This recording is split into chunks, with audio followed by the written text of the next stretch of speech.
136 to 125, back to a season high, 4 games above 500. And they now await some help and then finish the game. Take a deep breath now. They finish the season on the road. The games in Sacramento and Portland. If they want to be in the playoffs and not to play in, they have to win both of those, to be sure. Or else they're going to get a lot of help from a lot of people. It's JP with the Golden State Warriors. Now back to the Morning Roast with Bonte Hill and Joe Shasky. JP with the monster fourth quarter, 18 points, 5 and 9 from the floor. He got to the free throw line as well last night, and that's what he does really, really well. 9 of 11 from the free throw line. Jordan Poole with 30 points, 4 assists. Steph Curry led all scores with 34 points, 6 assists, 5 rebounds, 24 coming in the first half to keep the Warriors in that basketball game. And we're joined by Tim Roye, the voice of the Golden State Warriors. You just heard his final call there, and he's right. If the Warriors want to avoid the play-in, it's probably best they win these next 2 games in Sacramento and in Portland, but they close a home slate on the regular season 33-8. And Tim, good morning to you. Hope you're well. Quick turnaround, I know for you. You get a couple days off before heading up to Sacramento. But before we get into last night, I got to ask you a golf question. With the Masters coming up, yep, I was just alerted that the winners of the green jacket, whenever you win a green jacket, you get to keep the green jacket for a year, and then you have to give it back. And it stays in Augusta. I don't like that. I'm not a fan of that. I had no idea that was true. Tim, come on, man. You win a green jacket, you should be able to keep it in your household forever.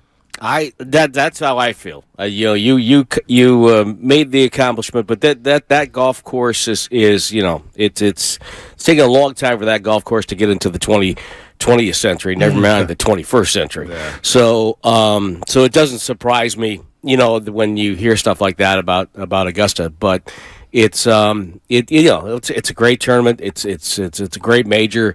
But I kind of agree with you on that. If you win it, you should be able to take it. It's like, I think the sport that has it correct is hockey. Yeah. You win the Stanley Cup, then everybody who's on that team gets to have the cup for a few days that year, that off season, to celebrate with your family and friends. It's a celebration. Mm-hmm.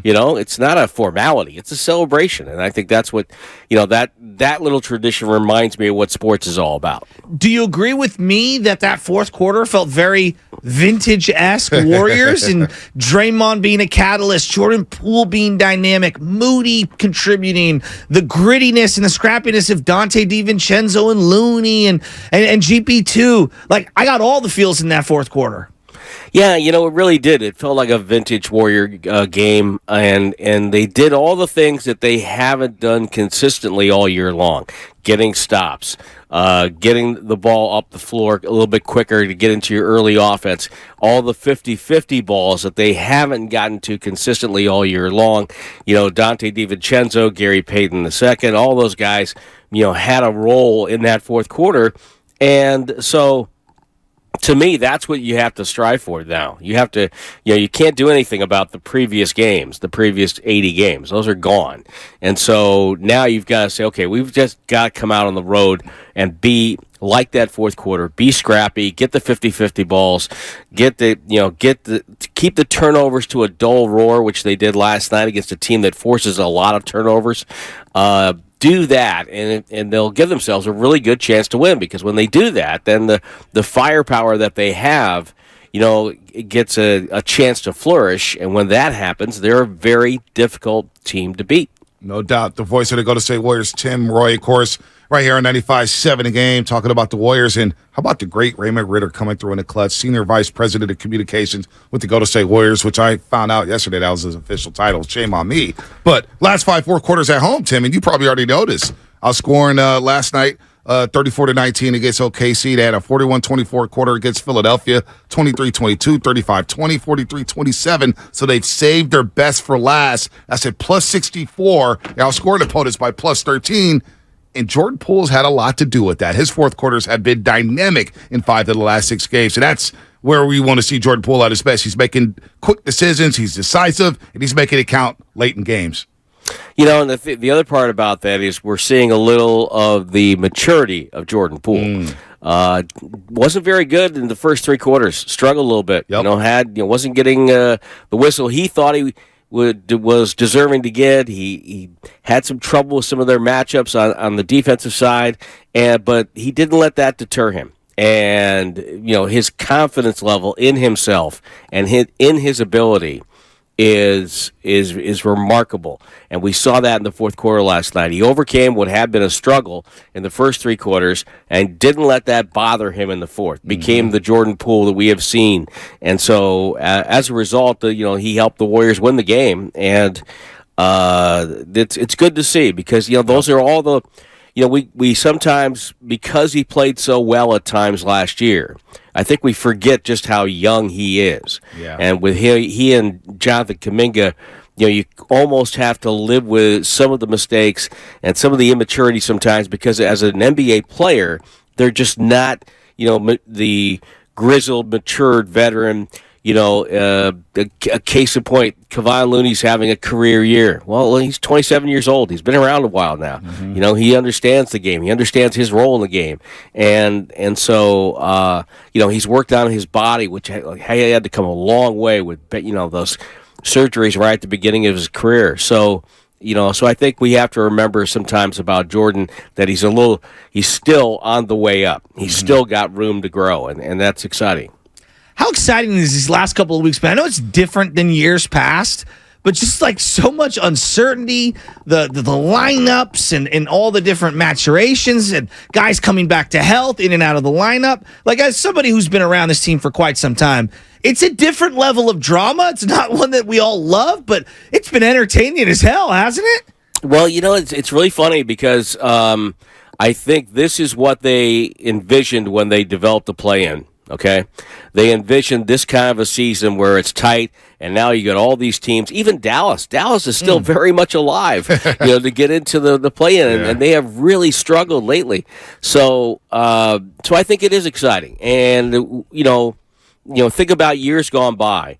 At this point of the season, you'd have about 6 teams in each conference, getting ready to shut it down, right? Or 4, and this year there's only been 2 or 3 in each conference that have not been in the chase at some time. And so that's good for the league. It keeps exciting, it makes these exciting games like you just described. It keeps fans, I think, more interested in seasons that maybe aren't going super or aren't they're not the top of the conference, but say if you're Dallas and if you're Oklahoma City and New Orleans, you're still excited about your team. You still want to come out and watch that final game because it means something. Right. So I think it's great, and I think it's exactly what the league wanted to have happen when they put this in, and kind of like the wild card in other sports, it really makes for more entertaining basketball coming down the stretch. No, I think the NBA, especially since the All-Star break, the intensity is turned up. We've seen some really good basketball from a number of teams, Tim. But tonight, Lakers and Clippers. Who should Warrior fans root for tonight? Well, you've never heard me say this in my career as a Warrior announcer, but I think you got to root for the Lakers. I'll tell you why. I'll tell you why. I told you. I'm Joe with you. Spinoni's happy, Tim. No, I'm with you. Hear me out. Yeah, I'm with you, Tim. Tim. All right. Just hear me out. Here's why. Right now, in the standings, the Warriors, the Clippers currently hold the tiebreaker on the Warriors. They finished 2-2 in their season series, so that's even. You go next to divisional play. Mm-hmm. The Warriors in the division are 6-9. The Clippers are 7-7. Okay, if the Warriors finish tied with the Lakers, they can't move up because the Lakers have the tiebreaker. They won 3 of 4 games against the Warriors, so that's over. You can never beat them in a tie. Okay, but they can beat the Clippers still because if the Clippers lose to the Lakers, and I think they have a game left with Phoenix, if they lose those two, and the Warriors beat Sac on Friday, then they'll be even in the division, and it will spill over to the conference, which the Warriors have a decidedly better record than the Clippers inside the Western Conference. So just in this one rare instance only, it does not. It expires at about 10 o'clock tonight. Okay, you gotta say the Lakers. You need them to win tonight, just because it sets up a better situation for the Warriors should they be tied with the Clippers. Now, you brought up Phoenix, Tim. Very well done by there, breaking it down. So we're all Laker fans for tonight. However, you brought up Phoenix. I am a little concerned that Phoenix may shut it down on Sunday against the Clippers and rest their guys because it seems like they're going to be locked into that 4th spot. And they play the Lakers, of course, later on this week. Maybe Phoenix wins that game. What do you think about that? How do you think Phoenix is going to play this out? Well, I think that would be probably a prudent thing for them to do, depending on the health of their players. It's too bad that the Warriors or the Clippers couldn't put a little more heat on them for the number 4 spot, but right now they're up 2.5 games. So yeah, that's definitely a concern, and that's why you have to win out, because if you win out, if you beat Sacramento, beat Portland, you finish 44-38. Okay, that means that one of the teams, the Clippers and Lakers, is going to finish behind you, because one of them has to take a loss tonight. So one of them will have 39 losses, and so no matter, there's almost no way that you can finish. You can't finish below those teams because of that, and you can't finish below New Orleans because they have 39 losses. So it's really right now, it's right there for the Warriors. You kind of want the Lakers to win tonight to set up a better tie scenario, but if you win out, you don't have to worry about anything. And then the other thing, which we haven't talked about, it buys Andrew Wiggins a couple more days of conditioning. Yep. And that, I think, would be great. Well, what's your sense? Do you have any idea or any suggestion as to how they should proceed with him off the bench, in the starting lineup? Like, obviously, you can make an argument for a lot of different things, but what's your feel on it? I think when he comes back and he's ready to go, he starts. I'll tell you why. That group that started, Wiggins, Draymond, Looney, Steph, and Clay. If go look at their 5-man numbers from earlier this year, that was the best starting lineup in the league for a while. And so I think you take that and you start those guys. Then you can come off the bench with Peyton. You can come off the bench with DiVincenzo and Kuminga. And now you've got this, rotation that looks like something that teams don't want to be bothered with.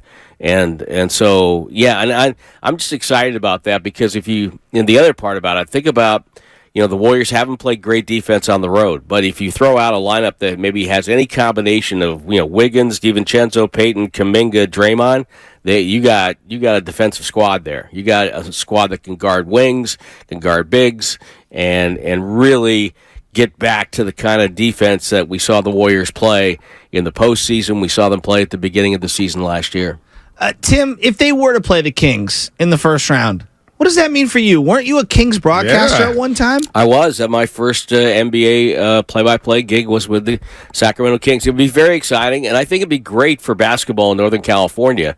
They've never been in the playoffs at the same time. This is going to be the first year. That's crazy. If the Warriors make the playoffs, it's going to be the first time it's ever happened since the franchise moved from Kansas City.